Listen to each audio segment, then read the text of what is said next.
الحمدللہ والصلاۃ والسلام علی رسول اللہ وبعد۔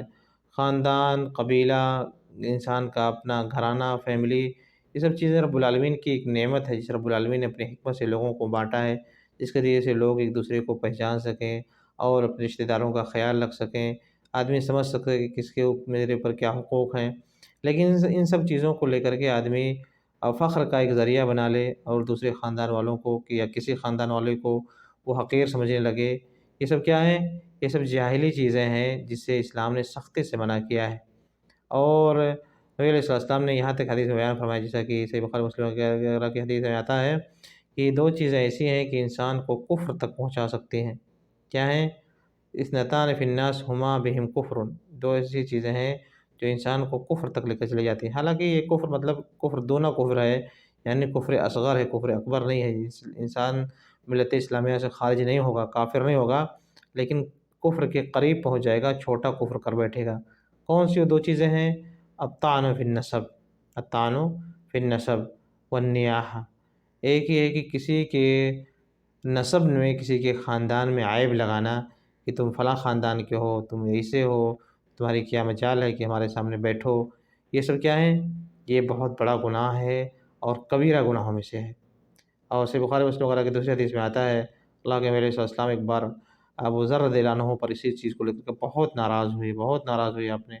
وہ خود حدیث کو بیان کرتے ہیں، کہتے ہیں کہ سبب تو رجلاً، میں نے ایک بار ایک آدمی کو برا بھلا کہہ دیا، میرے کسی سے کچھ بات ہو گئی، میں نے کہہ دیا اس کو برا بھلا، لیکن اس برا بھلا کہنے میں نے ایک چیز کا استعمال کیا جو میرے لیے بہت خطرناک ہو گئی۔ کیا کہتے ہیں کہ میں نے عیرتہ بامہ، میں نے اس کے ماں کو لے کر کے اس کے اوپر عیب لگایا کہ تم فلاں کے بیٹے ہو، یعنی ایک لونڈی کے بیٹے ہو یا ایک کالی کے بیٹے ہو، اس طرح کی ہمارے یہاں یہ چیزیں عام ہیں، تم فلاں بنگلہی کے بیٹے ہو، فلاں کے اس کے بیٹے ہو، جو لاہن کے بیٹے ہو، فلاں اس کے بیٹے ہو، مطلب ایک مثال میں دے رہا ہوں، استغفر اللہ، کوئی خاندان کوئی حقیر نہیں ہوتا ہے، لیکن لوگ ایسا سمجھتے ہیں، لوگ ایسا سمجھتے ہیں، لوگ ایسا کہہ بیٹھتے ہیں۔ تو اسی کو ابو ذر کہہ رہے ہیں کہ میں نے ایک شخص کو برا بھلا کہتے کہتے کہہ دیا، میں نے اس کی ماں کے تعلق سے اس کو عیب لگا دیا کہ تم فلاں کے بیٹے ہو۔ نبی علیہ السلام نے جب سنا تو آپ بہت ناراض ہوئے، آپ نے فرمایا اے ابا ذر عیرتہ بامہ، تم نے اس کو اس کی ماں کے ذریعے سے عیب لگایا ہے، انک امرؤ فیک جاہلیہ، اے ابو ذر تم تو ایک ایسے انسان ہو تمہارے اندر جاہلیت پائی جاتی ہے۔ جاہلیت، جاہلیت کا مطلب کیا؟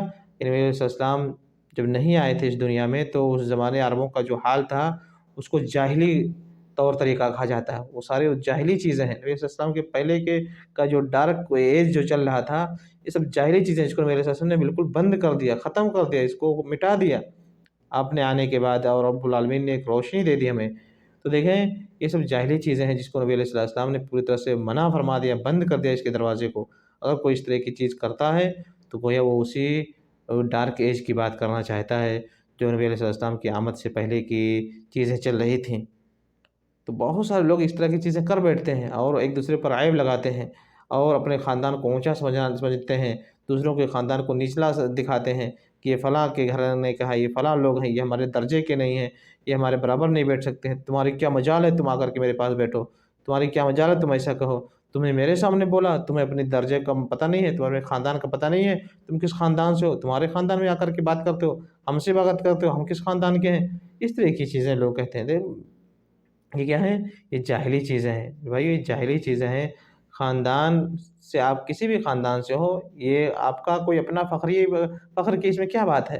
رب العالمین نے اپنی حکمت سے تم کو اس خاندان میں پیدا کر دیا، فلاں کو اس خاندان میں پیدا کر دیا، اس میں تمہارا اپنا کوئی رول تھوڑی ہے۔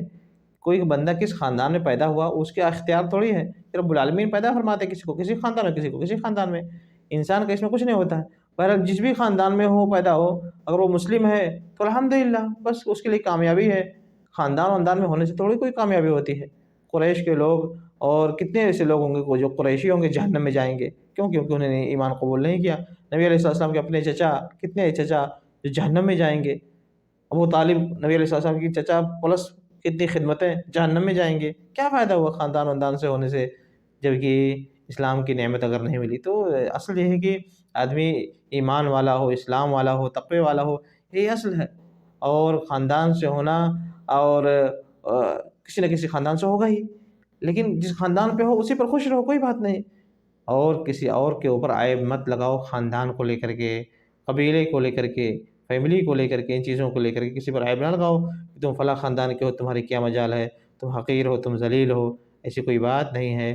یہ کیا ہے کہ اسلام میں ایسا گناہ ہے جو کبیرہ گناہوں میں سے، جاہلیت کے کاموں میں سے ہے، بلکہ کفر دون کفر، چھوٹا یہ کفر ہے، کفر اصغر ہے یہ، اس سے بچنے کی کوشش کرنی چاہیے۔ نبی علیہ السلام اس کو خاص بیان فرمایا، جیسے مسلم کے حدیث میں آپ نے وضاحت فرمائی کہ اثنتان فی الناس ہما بہم کفر، دو چیزیں ایسی ہیں لوگوں کے درمیان جو لوگوں کے ساتھ لگی ہوتی ہیں اور وہ کفر ہے، یعنی کفر اصغر ہیں۔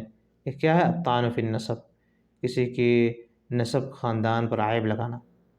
دوسری چیز ہے النیاحہ، دیکھیں نیاحہ بھی وہ لوگوں میں عام ہے، کوئی بھی میت کسی کا انتقال ہوا تو لوگ نوحہ کرنا، چلانا، چیخنا، پیٹنا، یہ لوگ اس کو عام سمجھتے ہیں، یہ چھوٹا کفر ہے۔ کیا ہے؟ چھوٹا کفر ہے۔ بہرحال اس سے بچنے کی کوشش کرنی چاہیے۔ اللہ رب العالمین ہم تمام لوگوں کو اس طرح کے گناہوں سے بچنے کی توفیق عطا فرمائے، آمین۔ صلی اللہ علیہ وسلم علی نبینا محمد۔